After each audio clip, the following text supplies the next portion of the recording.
अमेरिकी राष्ट्रपति Donald Trump फिर कुछ बड़ा बोल गए हैं। उन्होंने आखिरकार मान लिया है कि रूस यूक्रेन जंग से अमेरिका पैसे कमा रहा है। डायरेक्टली इनडायरेक्टली जैसे भी कहें, कबूलनामा तो है। ट्रंप ने कहा, मैं इस जंग से पैसा नहीं कमाना चाहता हूं, लेकिन असल में हम पैसे कमा रहे हैं, यानी अमेरिका पैसे कमा रहा है, क्योंकि नेटो हमसे हथियार खरीदता है और फिर वही हथियार यूक्रेन को भेज दिए जाते हैं। ये कबूलनामा 19 सितंबर का है। अमेरिका की राष्ट्रपति भवन व्हाइट हाउस में डोनाल्ड ट्रंप प्रेस से बात कर रहे थे। तभी एक पत्रकार ने ट्रंप से पूछा कि क्या वो रूस यूक्रेन जंग में हथियारों की फंडिंग में कोई कटौती करने वाले हैं। सुनिए उन्होंने क्या कहा। But we are actually making money in that war because they're buying our equipment, as you know. But NATO, as you know, it's very important, is funding the entire thing. They're paying for the missiles, for the tanks. They're paying for anything that's sent over there. It goes to NATO, and then NATO does what they want with it. In this case, I guess they give it to Ukraine. It's a very sad war. यहाँ Trump ने NATO की बात की है, तो पहले हम भी आपको नेटो के बारे में बता देते हैं, फिर आगे की बात करेंगे।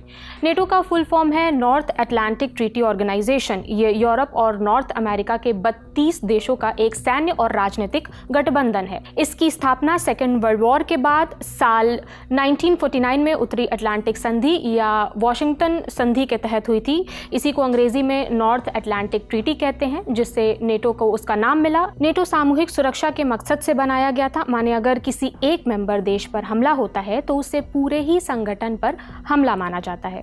यूक्रेन नेटो का मेंबर तो नहीं है, लेकिन फिर भी ये संगठन उसका सपोर्ट करते हैं। क्यों सपोर्ट करते हैं?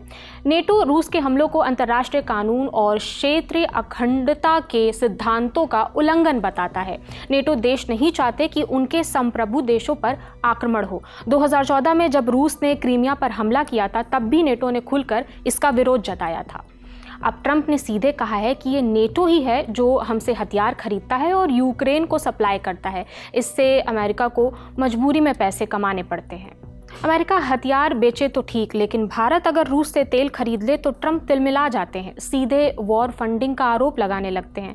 आपको वो बयान याद होगा ना, जब ट्रंप ने कहा था कि रूस से तेल खरीदकर भारत रूस यूक्रेन जंग की फंडिंग कर रहा है, और अब उन्होंने यूएन जनरल असेंबली में भी यही बात दोहरा दी है। डोनाल्ड ट्रंप ने रशिया यूक्रेन वॉर में इंडिया और चाइना को प्राइमरी फंडर्स बताया है। China and India are the primary funders of the ongoing war by continuing to purchase Russian oil. But inexcusably, even NATO countries have not cut off much Russian energy and Russian energy products, which, as you know, I found out about 2 weeks ago, and I wasn't happy. Think of it. They're funding the war against themselves. Who the hell ever heard of that one? In the event that Russia is not ready to make a deal to end the war, then the United States is fully prepared to impose a very strong round of powerful tariffs, which would stop the bloodshed, I believe, very quickly. But for those tariffs to be effective, European nations, all of you are gathered here right now, would have to join us in adopting the exact same measures. एक तरफ Trump Bharat पर रूस की funding का आरोप लगाते हैं। तेल खरीद के ही नाम पर अमेरिका ने भारत पर 25% का एडिशनल टैरिफ भी लगा दिया। कहते हैं कि इससे वॉर में फंडिंग हो रही है, जबकि भारत के व्यापार का संबंध सीधे वॉर से तो बिल्कुल नहीं है।